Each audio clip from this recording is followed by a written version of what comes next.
Check this out. Okay.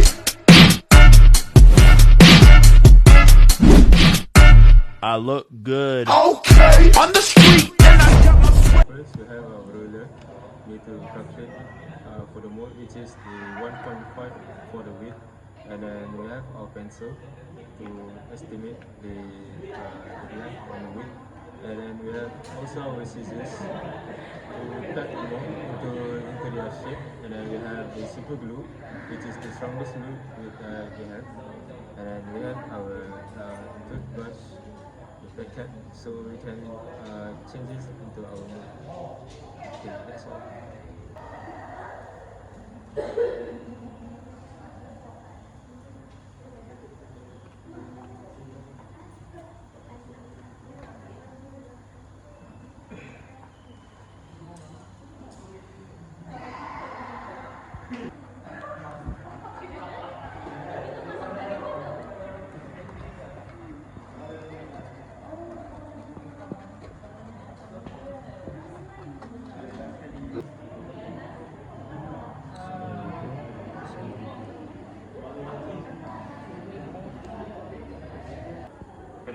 Dah. So, ini adalah mol yang kita orang gunakan untuk buat kita boleh spaghetti. Lepas ni kita tunjuk. Rahsia. Okay, jadi ini mol dia. Kita menggunakan kotak Colgate. Untuk potong-potong, kita buat saiz yang dia nak lah, 30 cm. Oh, ni yang dia punya ni 1.5 cm, 1.5 cm. Side dia 1.5 cm, panjang dia 30 cm. Okay. Okay. So 1, 2, 3. Take 1. Take 2.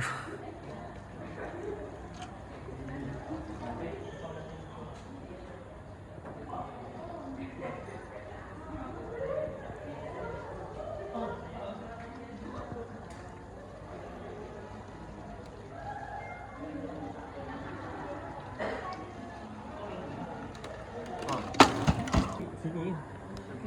Okay, ni macam ni.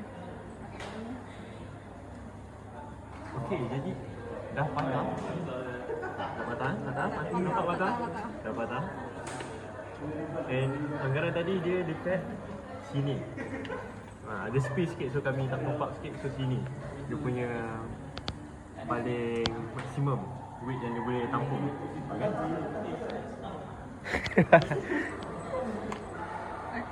So 1, 2, 3. Dah patah. Let's go. I will present the calculation for our group, which is group A. And this is our calculation. We got 3 forces here. We know that support force at A and C and B in the middle of the beam, which is the load that we test on the beam, and the limit of the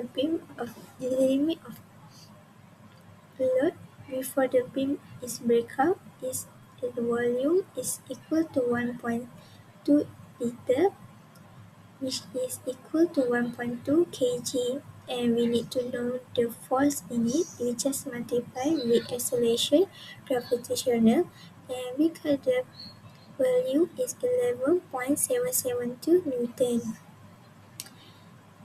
And let's move on. We need to find the force at A and C, and the moment at A equal to 0, and then we got the value of C, which is equal to 5.886 Newton, which is upward, and force at Y equal to 0.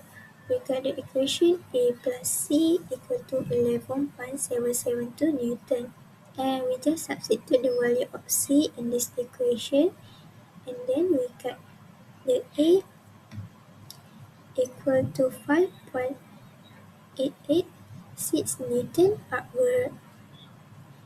And to make easy for us to calculate for diagram, we need to break apart like this.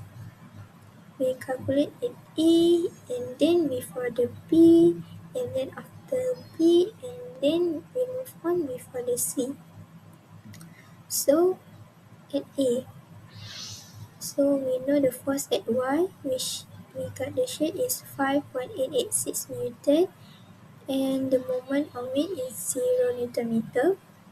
So at A between the B, we know we got the force at A. So just the same with V1, we got the 5.886 Newton, and the moment of it different, which we got the moment is 0.883 Newton meter.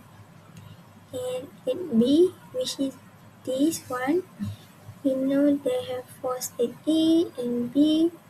We just substitute the value at force Y equal to 0, and then we got the V3 equal to negative 5.886 Newton, and the movement of 3 is similar to M2, which we got 0.883 Newton meter. So at A, between the C, we got the A and B, this one before the C, so no force C. So just similar with V3 that we got, which is equal to negative 5.886 Newton, and the movement C equal to 0, and the value we got is 0 Newton meter. So the value that we got, we just create the diagram, and we got like this. So with Newton, we got like this at A and B, we got 5.888 for shear force, and downward is B and C, we got negative 5.886 Newton. This. And for bending moment diagram, we got like this. We know that firstly, at A is 0, and then we move on to B is increased to 0.883, and then it decrease C to 0. And that's all for our calculation.